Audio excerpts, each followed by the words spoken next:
I'm always in traffic with the lane expert.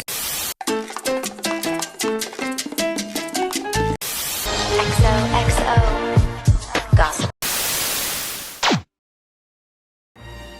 Ah, yes, New York, the city of dreams, the backdrop of countless TV shows and movies that have given us ridiculously high expectations on what it's like living here. Because let me tell you, if you're expecting to live out your Blair Waldorf fantasy, you might want to think again.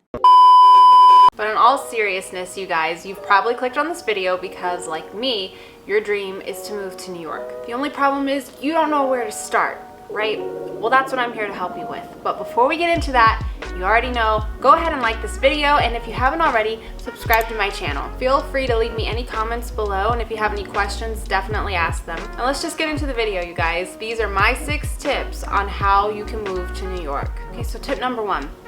Visit New York first. I know that kind of sounds like duh, but if you just come here for vacation and you do all the touristy stuff, you don't really get to see what it's going to be like to live here. I would say plan just a few days to come up here, maybe bring a friend or your parents, whatever you want. If you have roommates that are planning on living with you, then bring them as well so they can do this too. Come up here and ride the train, walk to different places, get familiar with some of the things up here, and then decide, does this seem doable for me? Do I really feel like I could live here and I would enjoy it and feel comfortable? Tip number 2, make a plan for yourself. Be realistic with yourself and think, can I afford to live here, first of all? Do I have people that are coming with me that want to be my roommates? Do I need to find roommates that already live here so that I can move in with them? If you are looking to move in with roommates that already live here, there are a few websites and apps that you can use. I suggest looking at Roomy, R-O-O-M-I, Spare Room, and then if you go on Facebook and join the Gypsy Housing page, you can look for roommates on there as well. And then next, you also need to know, when is the ideal time for me to move up here? If you're thinking, well, I would like to save up some money first before I move up there,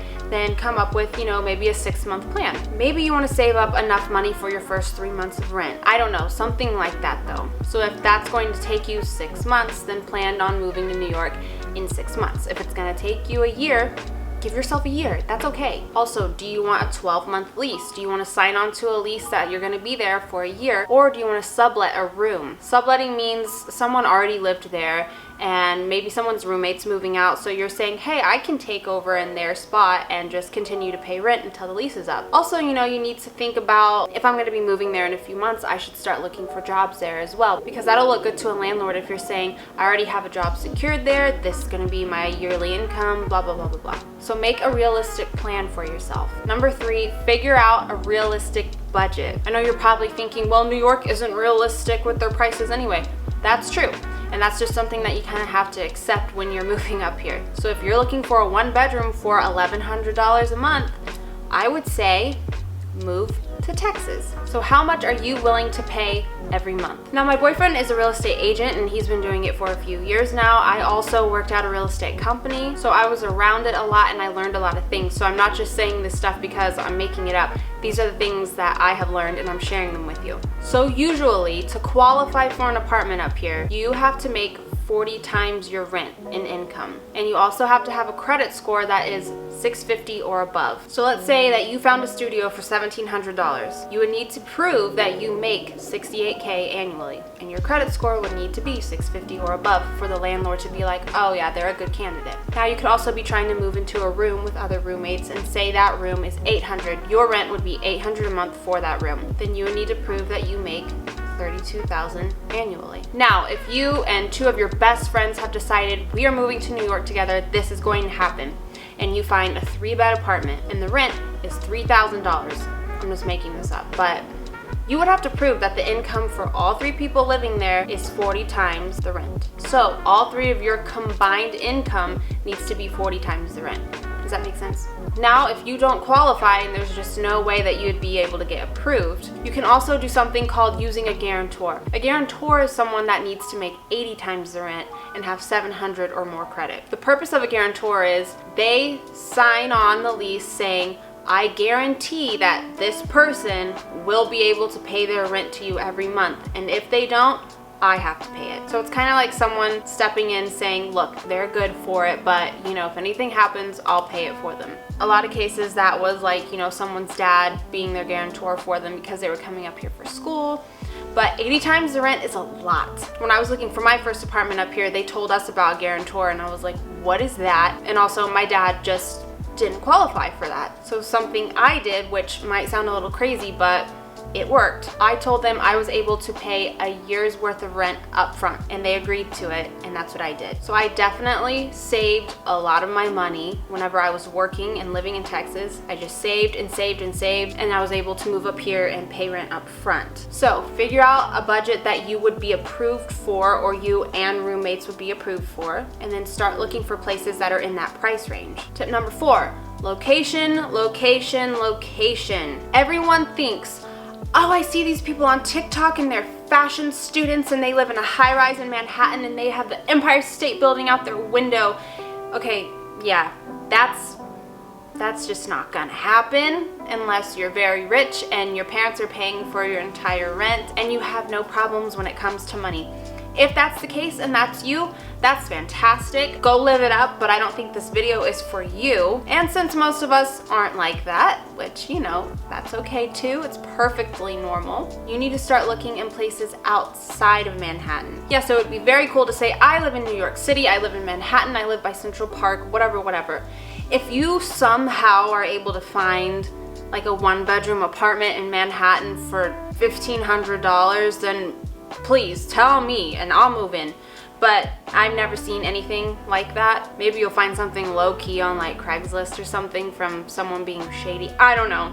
But what you need to do is look in Brooklyn and Queens. If you want to find something that's most likely going to be in your price range and more affordable, Brooklyn and Queens is your best bet. If you live in Brooklyn or Queens, you're not an outcast, you're not any less cool, no one looks down on you, and if they do, get some new friends because ew. If you want to go into the city, you're always a train ride away. It's not that dramatic. A lot of people do it, and it's completely normal. Now, if you're coming up here to go to school or you have a job up here and you're going to start when you move here, figure out areas that are closest to your job or school or your friends that might already live here.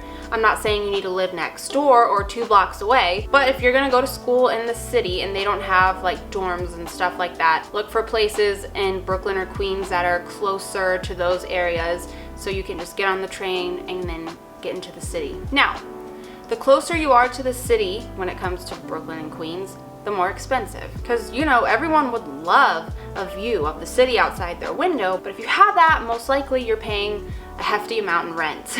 So if your budget is a little bit on the higher end, but you're still not like a millionaire, I would say look in Williamsburg, Greenpoint, Fort Greene, Clinton Hill.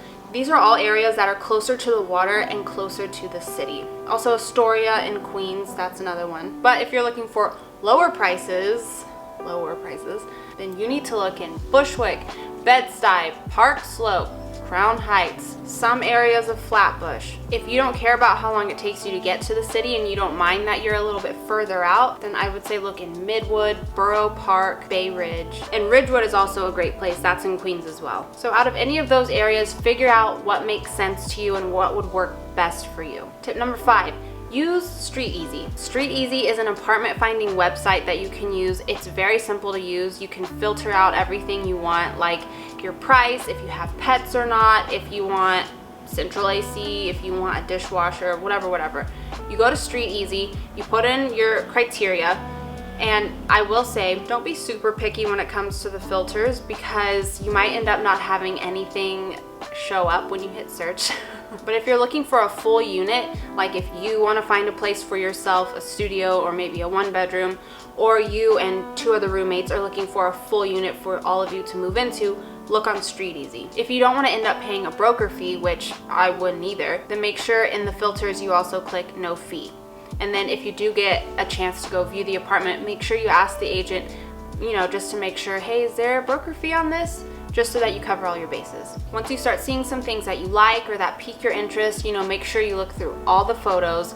And then if you don't see any videos of the place, ask the agent on there, hey, do you happen to have a video? A lot of the times they will have videos and they can just send you the link to that, so that's always helpful. And I know you might not be able to, but if you are able to come view the unit in person, definitely do that. A lot of the time these agents use like their wide angle cameras when they take pictures and stuff, so the place looks a lot bigger, and then when you actually walk in you're like, there's no living room in here, what happened?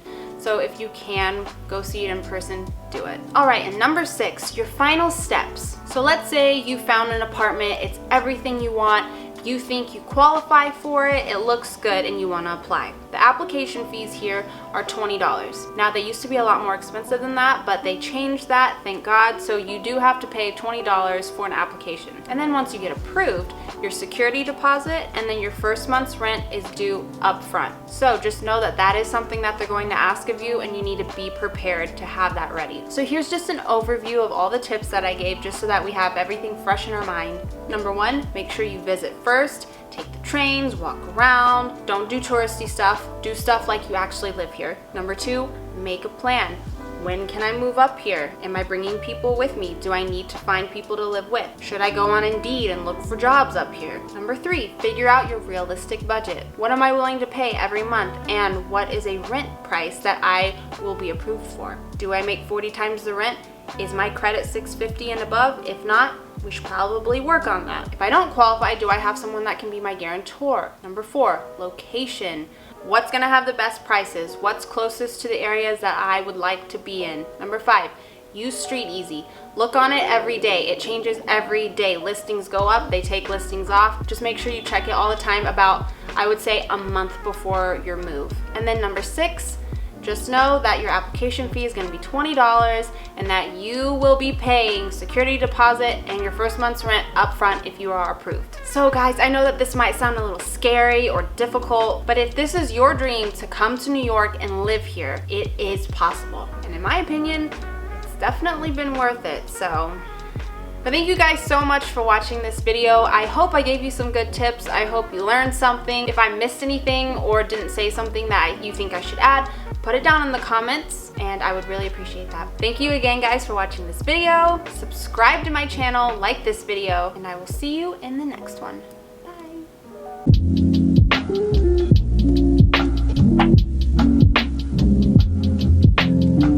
Bye.